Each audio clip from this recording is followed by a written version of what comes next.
Hello साथियों, नमस्कार। आप देख रहे हैं आपका अपना YouTube channel DS Mishra official और आपके अपने चैनल पर इस नए वीडियो सेशन में आपका हार्दिक स्वागत है। और इस महत्वपूर्ण और ख़ास वीडियो सेशन में मैं बात करने वाला हूं कि जैसा कि हम सभी जान रहे हैं कि अब विशिष्ट शिक्षकों के वेतन निर्धारण की प्रक्रिया मैनुअली फिर से एक बार शुरू हो गई है और सभी जिलों में ब्लॉक के माध्यम से पत्र निकलने शुरू हो गए हैं आपके पेमेंट फिक्सेशन को लेकर के।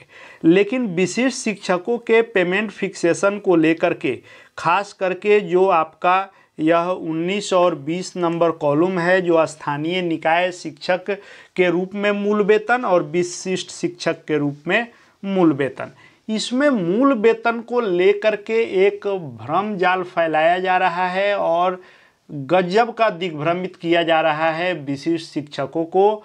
और उनके वेतन, मूल वेतन से संबंधित यह भ्रम जाल किन लोगों के द्वारा फैलाया जा रहा है आप सभी भी भली भांति अवगत होंगे, लेकिन उसमें हम नहीं जा रहे हैं। लेकिन सबसे प्रमुख चीज़ यह है कि आखिर यह कौन सा भ्रम जाल है जिससे आपको, यदि उस फिक्सेशन के समय उस भ्रम जाल में आप पड़ते हैं तो आपका बहुत भारी आर्थिक नुकसान हो जाएगा और आप पड़ जाएंगे मुश्किल में।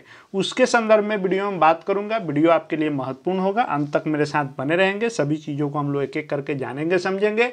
और यदि चैनल से अब तक नहीं जुड़े होंगे तो चैनल को सब्सक्राइब करके बेल आइकन को प्रेस कर लेंगे ताकि आगे शिक्षा विभाग शिक्षकों से संबंधित हर महत्वपूर्ण वीडियो की जानकारी आप तक पहुँचती रहे।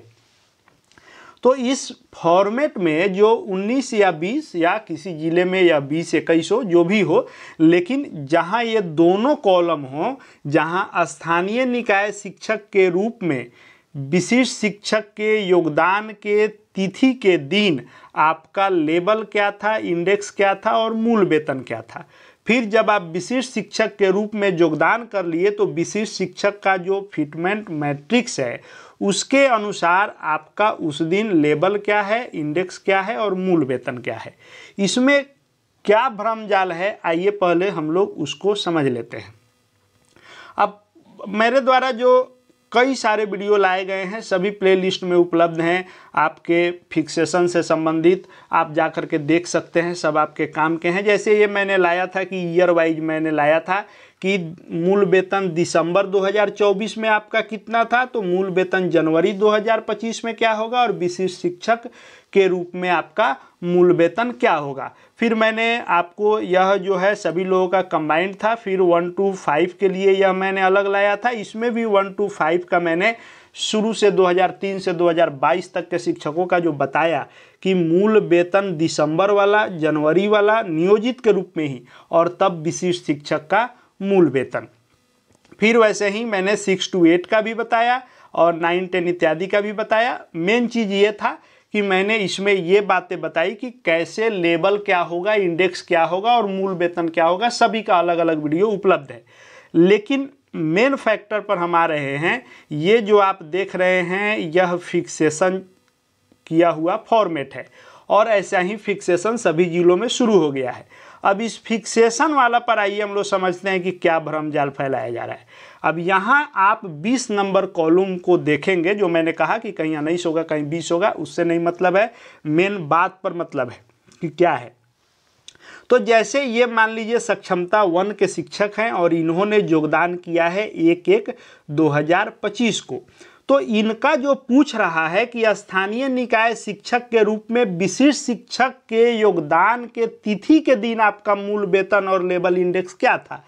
इसका अर्थ ये हुआ कि आपका 1 जनवरी को जो वार्षिक वेतन वृद्धि के साथ आपका जो मूल वेतन होगा वह आपका यहाँ भरा जाएगा। यानी जो आपका 30,400 था वह नहीं भर के 31,340 भरा जाएगा, क्योंकि ये पूछ रहा है कि स्थानीय निकाय शिक्षक के रूप में आपका उस दिन कितना था 1/1/2025 को, तो 31,340 था।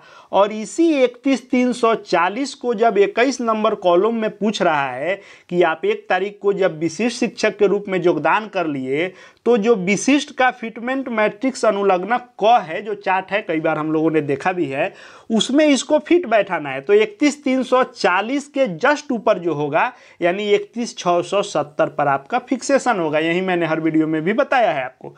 लेकिन कुछ ग्रुप के द्वारा भ्रम जाल क्या फैलाया जा रहा है कि आप एक ही दिन 1/1/2025 को भी एक इंक्रीमेंट ले लीजिएगा और फिर 1/1/2025 को ही अगला इंक्रीमेंट ले लीजिएगा। यह न्याय संगत नहीं है। आपका मामला फंस जाएगा, कोर्ट का मामला हो जाएगा, बाद में आपको पैसा वापस करना पड़ेगा।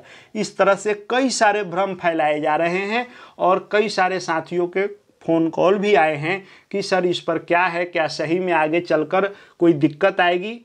बिल्कुल कोई दिक्कत नहीं आएगी। सबसे पहली बात कि ये जो 1/1/2025 को आपका ये जो वेतन है, ये ठीक है, आप नियोजित शिक्षक का इंक्रीमेंट लिए हैं आपका 1/1/2025 को, जो यहाँ 31,340 हो गया। यह 31,340 से 31,670 ये कोई इंक्रीमेंट नहीं है, यह है अनुलग्नक क में फिट बैठाना है। क्यों?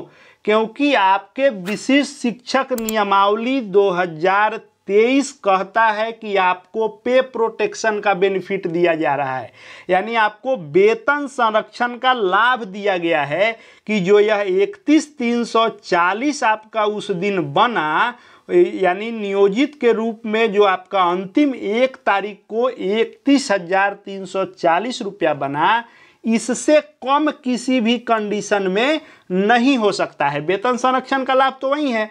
तो इस कंडीशन में आपका जब 31,340 से कम नहीं हो सकता है तो इसके जस्ट आसपास ऊपर में फिट बैठेगा ना। जब कम नहीं हो सकता है तो इससे नीचे तो नहीं जा सकते हैं। अब इसके जस्ट ऊपर चूंकि 31,670 है तो 31,670 इस नियमावली के आलोक में फिट बैठाया जा रहा है, न कि यह एक फायदा ले लिया जा रहा है। इसलिए यह कहीं से भी कोई अड़चन नहीं आने वाला है।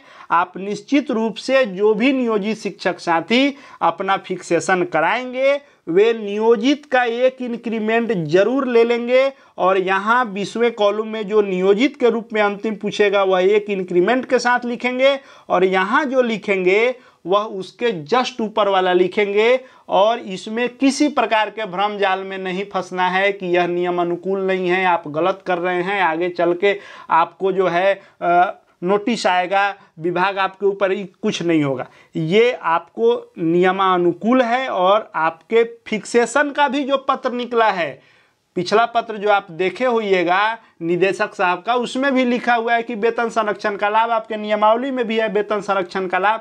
तो ये वेतन संरक्षण का लाभ है, न कि एक ही दिन 2 आप इंक्रीमेंट नहीं उठा रहे हैं। इसलिए इस भ्रम जाल में नहीं फंसे, चाहे आप किसी भी संवर्ग के शिक्षक हों। जैसे मान लीजिए ये जो आप देख रहे हैं यह 9-10 के शिक्षकों का है, तो आप पहले दिसंबर में क्या था उसका एक इंक्रीमेंट आप इसमें जोड़ के यह भरेंगे नियोजित के रूप में अंतिम, और ये भरेंगे विशिष्ट वाला में आप जा करके। वैसे ही यदि 6 to 8 के शिक्षक हैं तो आपका दिसंबर 2024 में क्या था, इसमें एक इंक्रीमेंट जोड़ेंगे, तब नियोजित के रूप में अंतिम इस चार्ट का लिखेंगे, तब विशिष्ट शिक्षक का इसमें से आप लिखेंगे जो आपका होगा। वहीं 1 to 5 का भी देखेंगे तो ये 1 to 5 का है, तो इसमें भी मान लीजिए आपका 30,420 रुपया जो था, तो 30,420 नियोजित के रूप में दिसंबर में था, तो जनवरी में पहले नियोजित में ही 31,340 होगा, फिर 31,670 विशिष्ट के रूप में होगा। तो आपको ये दिसंबर 2024 वाला नहीं भरना है, ये सिर्फ बताने के लिए भी मैंने बताया था। आपको ये भरना है नियोजित के रूप में अंतिम